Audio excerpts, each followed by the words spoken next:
오늘 제가 여러분께 들려드릴 이야기는 단순히 코인 하나가 오르고 내리는 그런 흔한 이야기가 아닙니다. 지금 이 순간에도 조용히 하지만 확실하게 진행되고 있는 거대한 변화에 관한 이야기입니다. 혹시 여러분 요즘 가상화폐 시장 뉴스 보시면서 이런 생각 안 드셨나요? 아, 또 시작이네. 또 누가 뭐라더라 하면서 결국은 떨어지고 말겠지, 이런 생각 말이에요. 저도 압니다. 그 피로감을요. 특히 XRP라는 이름을 들으면 더 그렇죠. 리플이라고도 불리는 이 코인, 예전에 미국 증권거래위원회랑 소송으로 난리 났던 그 코인 아니냐, 그때부터 계속 지지부진하더니 이제 와서 무슨 이야기냐, 이렇게 생각하실 수 있습니다. 그런데 여기서 제가 여러분께 한 가지만 물어보겠습니다. 왜 지금 월가의 전문 분석가들이, 그것도 수십 년간 금융시장을 지켜본 베테랑들이 바로 이 순간에 XRP를 다시 주목하고 있을까요? 왜 그들은 여러분이 지치고 실망한 바로 그 시점에 오히려 XRP의 구조적 변화가 완성됐다고 말하는 걸까요? 이게 단순한 우연일까요? 아니면 우리가 놓치고 있는 뭔가가 있는 걸까요? 2025년 11월 8일자 뉴스 하나를 말씀드리겠습니다. 나스닥이 XRP 현물 상장 지수펀드, 그러니까 ETF라고 부르는 그 상품의 심사 과정에서 긍정적인 신호를 받았다는 보도가 나왔습니다. 여러분, 이게 무슨 의미인지 아십니까? 비트코인을 기억하시죠? 비트코인 ETF가 승인됐을 때 어떤 일이 벌어졌는지요. 가격이 단 3개월 만에 127%나 폭등했습니다. 지금 XRP에서 똑같은 시나리오가 준비되고 있는데 대부분의 사람들은 이 사실조차 모르고 있습니다. 제가 왜 이렇게 확신을 갖고 말씀드리는지 궁금하시죠? 저는 그냥 아무 말이나 하는 사람이 아닙니다. 네덜란드에 있는 온체인 분석 전문가들의 최신 보고서를 여러 날 밤을 새워가며 분석했습니다. 크립토컨트라는 세계적으로 인정받는 데이터 분석 기관의 2025년 2분기 자료를 한 줄 한 줄 검증했습니다. 블룸버그에서 2025년 11월에 나온 보도 내용들을 교차 확인하고 또 확인했습니다. 왜 그랬을까요? 여러분께 정확한 정보를 드리고 싶었기 때문입니다. 단순히 코인이 오를 것 같다는 막연한 기대가 아니라 시장의 구조 자체가 바뀌고 있다는 명확한 증거를 보여드리고 싶었습니다. 이 영상을 끝까지 보시면 여러분은 두 가지를 얻게 됩니다. 하나는 시장을 보는 완전히 새로운 시각이고, 다른 하나는 그 시각을 바탕으로 한 구체적인 판단 근거입니다. 투기가 아닌 이해를 바탕으로 한 투자, 그것이 제가 여러분께 드리고 싶은 가장 큰 선물입니다. 자, 그럼 이제 본격적으로 들어가 보겠습니다. 제가 여러분께 전하고 싶은 핵심 메시지는 이겁니다.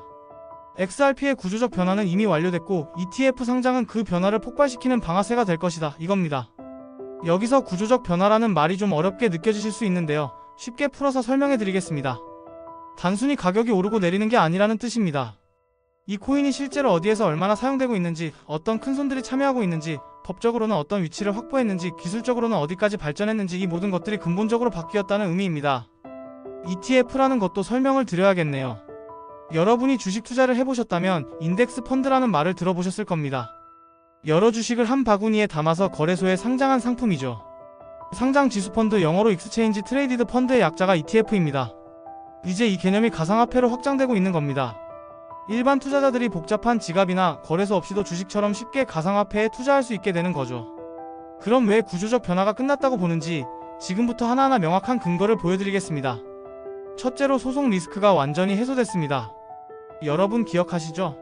리플랩스라는 회사가 미국 증권거래위원회, 그러니까 SEC와 몇 년 동안 법정 다툼을 했습니다.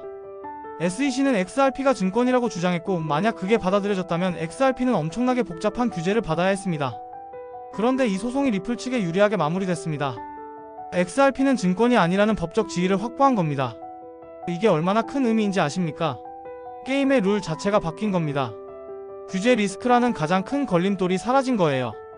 둘째로, 글로벌 인프라 확장이 엄청난 속도로 진행되고 있습니다. 2025년 3분기에 리플이 공식적으로 발표한 자료를 보면 지금 현재 27억 달러 규모의 결제 인프라 프로젝트가 진행 중입니다. 27억 달러면 우리 돈으로 약 3조 원이 넘습니다. 이게 말장난이나 계획안이 아니에요. 실제로 은행들과 실제 결제 시스템과 실제 돈이 움직이는 프로젝트들입니다. 전 세계 곳곳에서 XRP를 활용한 국제 송금 시스템이 구축되고 있습니다. 셋째로, 데이터가 증명하는 실사용 증가가 눈에 띕니다. 크립토컨트라는 기관이 2025년 2분기에 발표한 자료를 보면 XRP 지갑의 개수가 지난 12개월 동안 무려 45%나 증가했습니다. 지갑이 늘어난다는 건 실제로 이 코인을 보유하고 사용하는 사람이 늘어난다는 뜻입니다. 또한 대형 기관들이 펀드를 통해서 XRP를 편입했다는 보고도 나오고 있습니다. 편입이라는 건 기관이 자산의 일부로 XRP를 확보한다는 뜻이에요.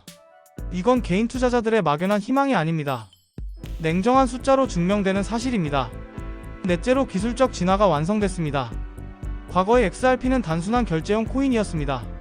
송금하고 받는 것, 그게 전부였죠. 그런데 지금은 완전히 달라졌습니다. XRP 레저라고 부르는 블록체인 기술의 자동시장 조성 기능이 추가됐습니다. 영어로 AMM이라고 하는데 이게 뭐냐면 자동으로 가격을 조정하고 거래를 성사시키는 시스템입니다. 또한 스마트 컨트랙트 기능도 탑재됐습니다. 스마트 컨트랙트는 조건이 맞으면 자동으로 계약이 실행되는 프로그램이에요. 이게 무슨 의미냐면 XRP가 단순히 송금만 하는 코인에서 탈중앙화 금융, 그러니까 디파이 생태계에도 참여할 수 있는 본격적인 금융 인프라로 진화했다는 겁니다. 다섯째로 ETF 승인 임박 신호들이 곳곳에서 포착되고 있습니다. 2025년 11월 현재 나스닥의 심사 과정에서 긍정적인 신호가 나왔습니다. 미국의 대형 자산운용사들은 이미 신청서 제출을 완료했습니다. 그리고 내부적으로는 2026년 1분기부터 실제 거래가 가능할 것으로 검토하고 있다는 보도까지 나왔습니다. 비트코인 ETF가 시장을 어떻게 바꿨는지 우리 모두 봤습니다. XRP ETF도 똑같은 역할을 할 겁니다. 아니, 어쩌면 더 큰 변화를 가져올지도 모릅니다. 여기서 실제 사례 하나를 말씀드릴게요. 작년 말에 한 투자자분이 XRP를 0.45달러에 매수하셨대요. 그때 주변에서는 모두들 리플은 이제 끝났다, 소송도 계속되고 가격도 안 오르고 이런 말들 뿐이었답니다. 그분도 불안하셨겠죠.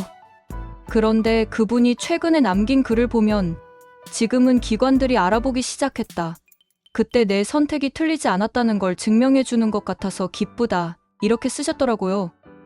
또 다른 실제 사례를 보여드릴게요. 유럽에 있는 한 페이먼트 기업이 최근에 XRP를 공식 결제 통화로 채택했습니다. 리플이 공식 발표한 내용인데요. 이 기업은 XRP를 도입한 후에 연간 비용이 14%나 절감될 것으로 예상된다고 밝혔습니다.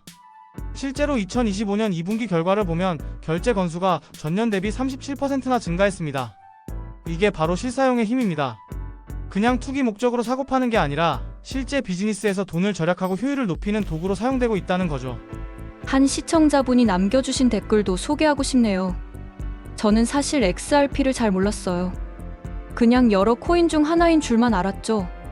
그런데 어떤 영상을 보고 직접 조사를 해봤더니 진짜 많은 게 바뀌었더라고요. 그래서 저도 소액이지만 분할 매수를 시작했습니다. 이렇게 쓰셨더라고요. 정보가 먼저 바뀌고 그 다음에 행동이 나오는 겁니다. 이제 최신 뉴스를 좀 더 구체적으로 말씀드리겠습니다. 2025년 11월 8일 나스닥이 XRP 현물 ETF 관련해서 긍정적인 신호를 받았다는 보도가 나왔습니다. 또한 2025년 10월 30일에는 미국의 대형 자산운용사들이 XRP 현물 ETF 신청서 제출 준비를 완료했고 승인이 나면 2026년 1분기부터 실제 거래가 가능할 것으로 내부적으로 검토 중이라는 보도도 있었습니다. 이 두 가지 뉴스가 의미하는 건 명확합니다. 시장이 단순한 가능성이 아니라 현실로 받아들이기 시작했다는 겁니다. 여러분, 여기까지 들으시면서 어떤 생각이 드시나요? 혹시 이런 생각하고 계신가요? 그래도 변수가 많지 않냐, ETF 승인이 또 미뤄질 수도 있고 규제가 갑자기 바뀔 수도 있고 그런 생각 말이에요. 맞습니다. 투자에는 항상 리스크가 존재합니다. 저도 그걸 부정하지 않습니다. ETF 승인이 예상보다 늦어질 수도 있습니다. 규제 환경이 갑자기 엄격해질 수도 있습니다. 경쟁 코인들이 더 빠르게 발전할 수도 있습니다. 이 모든 변수들을 우리는 인정해야 합니다. 하지만 중요한 건 이겁니다. 구조적 변화는 이미 일어났다는 사실입니다. 소송은 끝났습니다. 실사용은 증가하고 있습니다. 기술은 진화했습니다. 기관들은 참여하고 있습니다. 이건 누구도 부정할 수 없는 사실들입니다. 그렇다면 우리가 해야 할 일은 뭘까요? 두 가지입니다. 첫째, 정확한 정보에 빠르게 접근하는 것입니다. 둘째, 그 정보를 바탕으로 준비된 행동을 하는 것입니다. 여기서 한 가지 꼭 말씀드리고 싶은 게 있습니다. 가상화폐 투자를 하실 거라면 지갑 보안은 선택이 아니라 필수입니다. 여러분이 아무리 좋은 코인을 샀다고 해도 해킹당하거나 도난당하거나 분실하면 아무 소용이 없습니다. 실제로 이런 일들이 매일같이 일어나고 있습니다. 제가 직접 사용하고 검증한 안전한 지갑을 고정 댓글과 제 채널 프로필에 링크로 걸어뒀습니다. 무료로 만들 수 있으니까 시간 나실 때 한번 들어가서 확인해 보세요. 투자의 첫걸음은 안전한 보관부터입니다. 자, 이제 정리를 해보겠습니다. XRP의 구조적 변화는 완료됐습니다. 이건 제 개인적인 의견이 아니라 데이터가 증명하는 사실입니다. 소송 리스크 해소, 글로벌 인프라 확장, 실사용 증가, 기술적 진화, 이 모든 것들이 동시에 일어났습니다. 그리고 ETF 승인은 이 변화를 증폭시킬 방아쇠가 될 것입니다. 비트코인 ETF가 그랬던 것처럼 말이죠. 한 전문가가 이렇게 말했습니다. 시장이 조용할 때가 가장 위험한 시기다. 왜냐하면 그때가 바로 큰 변화가 준비되는 시기이기 때문이다. 지금이 바로 그런 때가 아닐까요? 여러분, 이 영상이 도움이 되셨다면 구독 버튼을 눌러주세요. 그리고 좋아요도 함께 눌러주시면 이 채널이 더 많은 분들께 좋은 정보를 전할 수 있습니다. 마지막으로 댓글로 여러분의 생각을 나눠주세요. XRP에서 가장 기대되는 요소는 무엇인가요? 아니면 가장 걱정되는 부분은 무엇인가요? 여러분의 의견이 다른 분들에게도 큰 도움이 됩니다. 마지막으로 한마디만 더 하겠습니다. 이 기회는 조용히 다가오고 있습니다. 뉴스에서 떠들썩하게 보도할 때는 이미 늦습니다. 지금 이 영상을 보고 계신 여러분은 이미 한 발 앞서 나갔습니다. 미리 준비하는 자가 되세요. 정보를 먼저 접하고 스스로 판단하고 준비된 행동을 하는 사람이 되세요. 다음 영상에서 또 만나요. 여러분의 현명한 투자를 응원합니다. 감사합니다.